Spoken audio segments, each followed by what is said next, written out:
السلام علیکم ورحمۃ اللہ وبرکاتہ۔ اللہ تعالیٰ ارشاد فرماتا ہے، یہ دنیا ایک کھیل اور تماشا ہے۔ ہمیں اس دنیا میں زندگی کس طریقے سے گزارنی چاہیے، اللہ تعالیٰ ارشاد فرما رہا ہے کہ یہ دنیا ایک کھیل تماشا ہے، اور کھیل اور تماشے کو ایک دفعہ سمٹ جانا ہوتا ہے۔ جیسے ہم تم دیکھتے ہیں کہیں تماشا ہو رہا ہے اور وہاں پر ہم تم پہنچے اور کھیل تماشے میں گم ہو گئے، دل لگا کے اسے دیکھ رہے ہیں، لیکن ایک وقت ایسا آتا ہے کہ وہ اپنے تماشے کو سمیٹ کر لے جاتا ہے۔ تو اس اللہ تعالیٰ کے فرمان سے ہمیں معلوم ہوتا ہے کہ ہماری زندگی جو ہے، ہم زندگی جو گزار رہے ہیں، یہ ایک کھیل اور تماشا ہے۔ اس دنیا میں ہمیں زندگی گزارنے کا طریقہ اپنا بدلنا چاہیے، دنیا بھی حاصل کرتے رہنا چاہیے، مگر آخرت کو یاد کرتے رہنا چاہیے، آخرت کی تیاری کرتے رہنا چاہیے، کیونکہ سب کو ایک نہ ایک دن دنیا سے جانا ہے، یہاں سے رخصت ہو جانا ہے، اس دنیا سے اللہ تعالیٰ کی بارگاہ میں پہنچنا ہے۔ اسی لیے اللہ تعالیٰ ارشاد فرما رہا ہے کہ لوگوں، یہ دنیا ایک کھیل اور تماشا ہے۔ جیسے تماشے والا جب تماشا کرتا ہے اور ایک وقت آتا ہے وہ اپنے تماشے کو سمیٹ کر لے جاتا ہے، تو ایسے ہی ہم تم دنیا میں ہیں اور ایک نہ ایک دن اس دنیا سے گزر جائیں گے، چلے جائیں گے، موت آ جائے گی، قبر کے اندر پہنچ جائیں گے۔ تو اللہ تعالیٰ کا جو فرمان ہے، یہ اس سے ہمیں عبرت حاصل کرنی چاہیے اور آخرت کی تیاریاں ہمیں کرنی چاہیے، موت کی تیاریاں ہمیں کرنی چاہیے، کیونکہ زندگی ہمیں کھیل تماشا نہیں بنانا چاہیے۔ اللہ تعالیٰ نے ہمیں بتا دیا کہ دنیا ایک کھیل تماشا ہے، کھیل تماشے میں مت رہ جانا، کبھی اپنی دنیا کی ہی غفلتوں میں، دنیا کی ہی کوششوں میں ہی رہ جاؤ اور آخرت کی کوئی بھی تیاری نہ کر پاؤ۔ تو ہمیں ان سے پتہ لگتا ہے اللہ تعالیٰ کے فرمان سے کہ دنیا ایک کھیل اور تماشا ہے، ہمیں اس میں کھیل تماشے کی طرح دل نہیں لگانا چاہیے، ہمیں دنیاوی کاموں کے ساتھ میں آخرت کی بھی تیاری رکھنی چاہیے۔ جس طریقے سے ہم دنیا میں کوشش کرتے ہیں، اپنی روزی روٹی کمانے کے لیے کوشش کرتے ہیں، اور بہت ساری باتیں ہیں، نوکری ڈھونڈنے کے لیے کوشش کرتے ہیں، کوئی کھیتی کسانی کرتا ہے، اس میں اپنی کوشش کرتا ہے کہ زیادہ سے زیادہ مجھے فائدہ حاصل ہو۔ اسی طریقے سے ہمیں آخرت کی تیاری کرتی رہنا چاہیے اور اپنے دماغوں میں سوچتے رہنا چاہیے کہ اللہ تعالیٰ ہمیں دنیا میں بھی نعمتوں سے نوازے، نعمتیں عطا فرمائے، اور آخرت میں بھی۔ اللہ تعالیٰ ارشاد فرماتا ہے کہ جو شخص مجھ سے دنیا مانگتا ہے تو میں اسے دنیا میں ہی دے دیتا ہوں، لیکن جو شخص دونوں جہاں میں مانگتا ہے، آخرت بھی مانگتا ہے اور دنیا بھی مانگتا ہے، تو میں اسے آخرت میں بھی نعمتوں سے نوازوں گا، آخرت بھی دوں گا، اور اسے دنیا میں بھی انعام عطا فرماؤں گا۔ تو ہمیں دنیا زندگی جو ہے نا، یہ سب طرف کو سوچ کر جینی چاہیے، خالی دنیا کو ہی نہیں کہ دنیا کو ہی دیکھتے رہو، اپنے کام بڑھاتے رہو، زمینیں خریدتے رہو، کوٹھیاں بلڈنگیں بناتے رہو، وہ بھی کرو، یہ کوئی گناہ والی بات نہیں ہے، اچھی بات ہے۔ اگر اللہ کی نعمت ہے، اللہ پاک نے دولت دی ہے، تو اپنے گاڑی بھی لو اور مکان بھی اچھا بناؤ، زمینیں بھی خریدو، بری بات تھوڑی، اچھی بات ہے، مومن کی شان ہوتی ہے۔ لیکن اس کی غفلت میں آخرت کو مت بھول جاؤ، آخرت کی بھی تیاری رکھو، موت کی تیاری کرو۔ تم نے دیکھا ہوگا، تم چھوٹے چھوٹے ہو، کتنے لوگ اس جگہ سے چلے گئے، چھوٹے چھوٹے بچے بھی مر جاتے ہیں، دنیا سے چلے جاتے ہیں، اور بوڑھے بھی، اور ابھی پڑوس میں انتقال ہوا ہے۔ تو اسی طریقے سے ہمارا تمہارا بھی ایک نہ ایک دن نمبر آ جائے گا۔ ہم موت کے سفر پر ہیں، قبر کے قریب ہوتے چلے جا رہے ہیں، روز ہمارا ایک دن گزرتا ہے تو ہم موت کے قریب ہوتے چلے جاتے ہیں، قبر کے قریب ہوتے چلے جاتے ہیں۔ لیکن ہم تم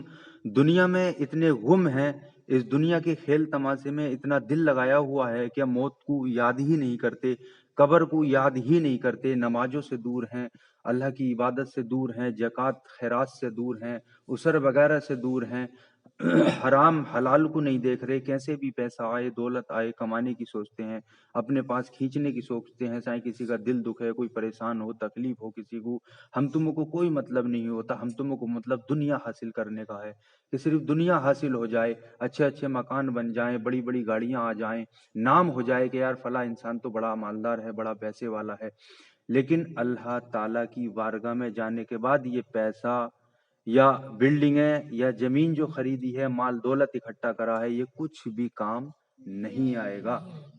کام کیا آئے گا؟ جو ہم نے اللہ کی عبادت کری ہوگی اور شریعت کے دائرے میں رہ کر جو ہم نے کام کرے ہوں گے۔ نبی کریم صلی اللہ تعالی علیہ وسلم سے پوچھا صحابہ اکرام نے کہ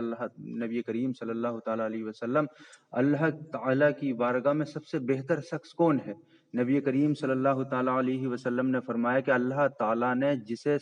زیادہ عمر دی، لمبی عمر دی، اور لمبی عمر کے ساتھ میں اس کے اعمال اچھے رہے، لمبی عمر کے ساتھ ساتھ اس نے زندگی شریعت کے دائرے میں گزاری، سب سے اچھا انسان وہ ہے۔ پھر صحابہ کرام نے فرمایا کہ سب سے برا انسان کون ہے؟ کہ سب سے برا انسان وہ ہے جسے لمبی عمر دی اللہ تعالیٰ نے اور اس نے اپنی زندگی گناہوں میں گزاری، دنیا کی غفلت میں گزاری، آخرت کی کوئی تیاری نہیں کری، تو وہ سب سے بیکار انسان ہے۔ تو ہمیں اس فرمان سے پتہ لگتا ہے کہ دنیا یہ کھیل اور تماشا ہے، ہمیں اس دنیا سے زیادہ دل نہیں لگانا چاہیے، ہمیں آخرت کی اور موت کی تیاری کرتے رہنا چاہیے۔ کوئی پتہ نہیں کس وقت موت آ جا، کسی کو بھی ایک سیکنڈ کا بھی پتہ نہیں ہے، کوئی بھی بھروسہ نہیں ہے۔ کتنے حد نبی کریم صلی اللہ تعالی علیہ وسلم نے فرمایا کہ ایک وقت ایسا آئے گا، قیامت کی نشانی بتایا اس کو، کہ موت اچانک، موت زیادہ ہوں گی لوگوں کی اچانک۔ اب تم دیکھتے ہو کہ اچانک اچھا خاصا انسان نکلا، ایکسیڈنٹ ہوا اور انسان مر گیا اچانک، نہ تو کسی سے کچھ کہہ پایا، کہاں کیا اس کا تھا، کس سے لین دین تھا، کس سے کیا تھا، تو اچانک مر گیا۔ بلکہ نبی کریم صلی اللہ تعالیٰ علیہ وسلم نے فرمایا کہ دعا کرو کہ اللہ تعالیٰ اچانک والی موت سے ہمیں بچائے، کیونکہ بہت سارے لین دین ہوتے ہیں، کسی کا کوئی معاملہ ہے، کسی کا کچھ ہے، اور انسان اچانک میں چلا جائے تو بہت ساری باتیں ایسی ہوتی ہیں کہ اس کے دل میں دبی رہ جاتی ہیں اور وہ کسی کو بتا بھی نہیں پاتا۔ اور جب انسان بیمار پڑتا ہے یا تھوڑا بہت اسے وقت مل جاتا ہے، اسے آثار لگنے لگتے ہیں کہ میری موت آنے والی ہے، تو جو اس کے دل میں باتیں ہوتی ہیں، کسی سے کچھ لین دین ہوتا ہے، قرضہ لیا ہوا ہوتا ہے، تو وہ لوگوں سے کہہ دیتا ہے کہ ایسے ایسے میرا یہ معاملہ ہے، ادا کر دینا۔ تو ہمیں آخرت کی تیاری کرتے رہنا چاہیے، اللہ سے ہر وقت توبہ کرنی چاہیے اور دنیا کے چکر میں ہی نہ رہنا چاہیے، دنیا بھی حاصل کرنی چاہیے۔ اپنی زندگی گزارنے کے لیے دنیا بھی ضروری ہے، مگر اتنا ضروری نہیں بنا لے انسان کہ اس دنیا کے چکر میں آخرت کو، موت کو بالکل بھلا دے۔ اور جب انسان کے دل سے موت کا ڈر نکل جاتا ہے تو پھر وہ برے کاموں سے نہیں رکتا۔ نبی کریم صلی اللہ تعالی علیہ وسلم نے ارشاد فرمایا کہ موت کو کثرت سے یاد کرو۔ موت، جب انسان موت کو یاد کرتا ہے تو وہ گناہوں سے ڈرتا ہے، گناہوں سے رکتا ہے۔ تو ہمیں موت کو اپنے ذہن میں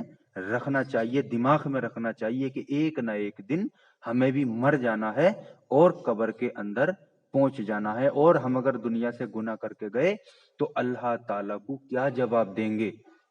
کیا کہیں گے اس سے،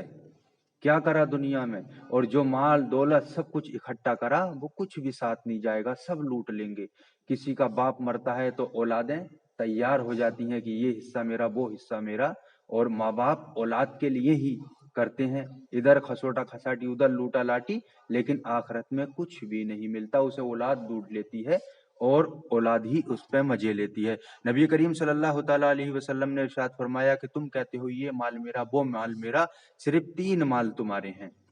جو تم نے آگے بھیج دیا، جو کھا لیا اور جو پہن لیا، وہ تمہارا ہے، باقی سب تمہارے وارثوں کا ہے۔ اللہ تعالیٰ ہمیں بھی دین سیکھنے کی توفیق عطا فرمائے۔ السلام علیکم ورحمۃ